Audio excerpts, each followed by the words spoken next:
আজ নতুন করে আবার টমেটো গাছে কি খাদ্য দিতে যাচ্ছি আর কি যত্ন করছি আজকের ভিডিওর বিষয়বস্তু তাই থাকছে। তাছাড়া থাকছে অনেকেরই প্রশ্নের করা জবাবের উত্তর। হ্যালো এভরিওয়ান, আসসালামু আলাইকুম। কেমন আছেন আপনারা সবাই? আলহামদুলিল্লাহ, আমি তো অনেক ভালো আছি। আশা রাখছি আপনারা সবাই ভালো আছেন।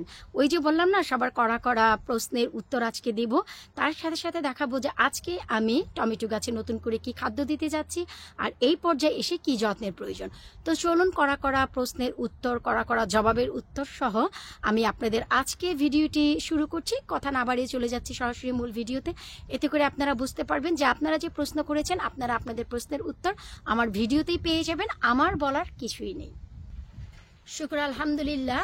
এই হচ্ছে আমার টমেটো গাছের বর্তমান অবস্থা।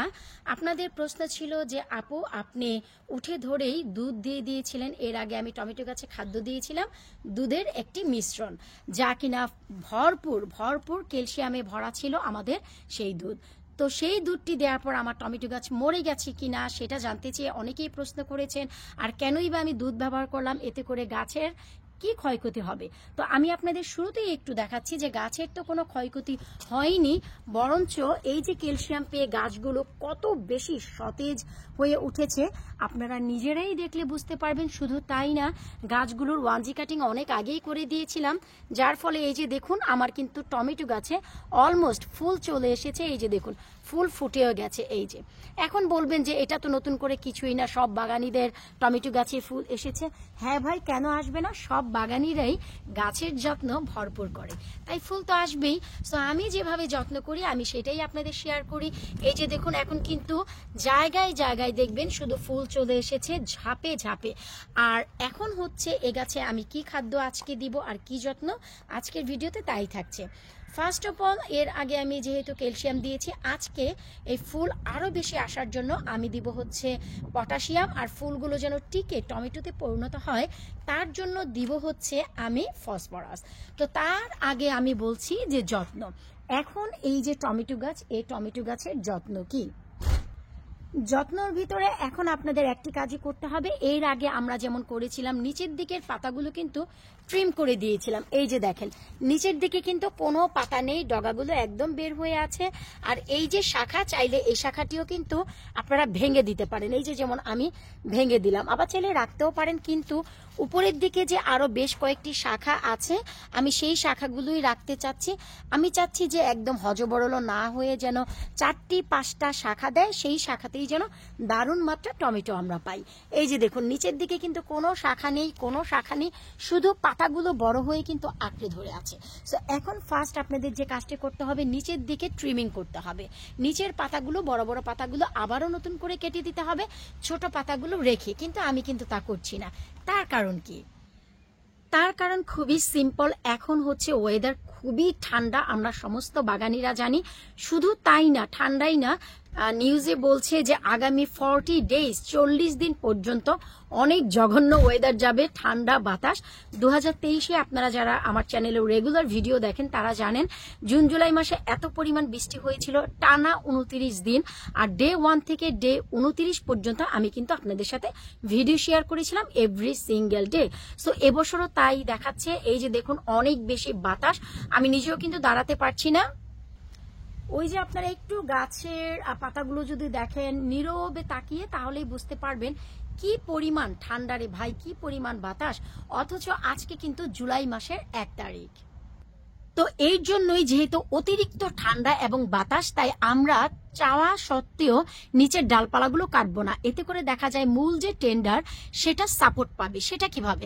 এখন আপনার যদি অনেক বেশি ঠান্ডা লাগে, আপনাকে যদি আইসল্যান্ডে পাঠানো হয় যেখানে শুধুই আইস আছে, এখন আপনি কি করবেন? আপনি যদি জামা কাপড় খুলে সেখানে যান, সেখানে কিন্তু খুব বেশি আঘাতপ্রাপ্ত হবেন। কিন্তু যদি একটু হ্যাট থাকে, গ্লোভস থাকে, মাফলার থাকে, একটা জ্যাকেট থাকে, ঠান্ডা ঠিকই লাগবে কিন্তু আপনার শরীরটা কেন যেন কিছুটা সাপোর্ট পাবে, তাই নয় কি? তো এখন আমরা যদি গাছের ডালপালাগুলো কেটে দেই, তাহলে মূল যে গাছটি সেটাই খুব বেশি বৃষ্টি ঠান্ডা বাতাস পেয়ে এটার বাড়ন্ত জিনিসটা একদমই কমে যাবে। তাই এখন আমরা ইচ্ছে থাকা সত্ত্বেও ডালপালা কাটবো না, তাই আমরা খাদ্যটি কিন্তু ঠিকই দিয়ে যাব। তো ডালপালা এখন এই পর্যায়ে কাটা খুবই জরুরি। যাদের জায়গায় ওয়েদার ভালো দেখাচ্ছে, যেমন যারা আমেরিকাতে আছেন, যাদের ওয়েদার ভালো অস্ট্রেলিয়াতে আছেন, দেশে বাংলাদেশে আছেন, তাদের কিন্তু এতটা খারাপ ওয়েদার না, গরম ওয়েদার। তো তারা এই পর্যায়ে এসে নিচের ডালপালা ডেফিনেটলি কেটে দিবেন যখনই দেখবেন গাছে ফুল আসা শুরু হয়েছে, কারণ ফুলগুলোতে এনার্জি পেয়ে খুব দারুণভাবে বড় হবে।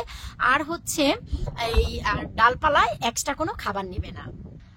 আশা করি এনাফ এক্সপ্লেন হয়ে গেছে। আর যারা জানতে চেয়েছিলেন দুধ দেওয়ার ফলে আমার টমেটো গাছে কোনো ক্ষতি হয়েছে কিনা, আমি আর প্রশ্নের উত্তরটি দিচ্ছি না, এটি আপনারা নিজেরাই বুঝে দেখুন যে কোনো ক্ষতি হয়েছে কিনা। আজ আমি যে খাদ্যটি ব্যবহার করছি এটি হচ্ছে আমার চ্যানেলে একটি মুখ্য ফার্টিলাইজার, যেটা হচ্ছে ম্যাজিক সার। আজকে এই যে দেখুন আমি ম্যাজিক সার দিয়ে দিচ্ছি। আমার কিন্তু জায়গার অভাবে জায়গায় জায়গায় টমেটো গাছ রয়েছে, সো আমি এখানে 1 লিটার ম্যাজিক সার নিয়েছি, যা হচ্ছে আমি আমার প্রতিটি টমেটো গাছে ব্যবহার করব। সবগুলো গাছ ঘরের সামনে থাকলেও একটি টমেটো গাছের পট কিন্তু আমি এখানে রেখেছি, যেখানে হচ্ছে আমার গ্যারেজ, যেখানে আমি অনেক বড় একটি মাচা দিয়েছি লাউ, চালকুমড়া, ধুন্দুল থেকে শুরু করে সমস্ত লতালো গাছ করার জন্য। সো আসলে এই জায়গাটিতে একটি টমেটো গাছ, তাই একসাথে তো দেখাতে পারি না, তাই সেখান থেকে ভিডিও করে আমি আবার এখানে চলে এসেছি। এই যে এখানেও আমি প্রায় 100 ml এর মতো খাদ্য দিয়ে দিলাম। এই যে দেখুন খুবই চমৎকার এখানকারও টমেটো গাছগুলো বেড়েছে। তাই বলবো মুখে মুখে নয়, প্রমাণস্বরূপ দেখিয়ে দিলাম দুধের মিশ্রণ, দুধের ফার্টিলাইজার দেওয়ার পর আমার টমেটো গাছের কি অবস্থা। আজকে আমি এই ম্যাজিক সার দিলাম, অবশ্যই 1 সপ্তাহ পর আপনাদের সাথে একটি ভিডিও শেয়ার করব। ওরে আল্লাহ, বাতাসে সাথে আমি কাঁপছি, কোনো সোয়েটার পরে আসিনি বাইরে, কি যে করব কিছু বুঝতে পারছি না। তো যাই হোক, অবশ্যই 1 সপ্তাহ পর আমি আপনাদের সাথে শেয়ার করব কি ব্যাপার, আমার কথার কি হলো, বাতাসের সাথে কথারও নলচল হয়ে গেছে রে আল্লাহ। বাতাস দেখুন, ওরে আল্লাহ, আমি তো কেঁপে যাচ্ছি। তো যাই হোক, আমি 1 সপ্তাহ পর আপনাদের সাথে আবারও ফিরে আসবো যে এই খাদ্যটি ম্যাজিক সার দেওয়ার পর টমেটো গাছের কি অবস্থা। পরবর্তী ভিডিওতে আসবে আমি কি এমন খাদ্য দিব যার ফলে টমেটো বড় বড় হবে, খুব দ্রুত পেকে যাবে, প্রচুর পরিমাণে লাল হবে এবং মিষ্টি হবে।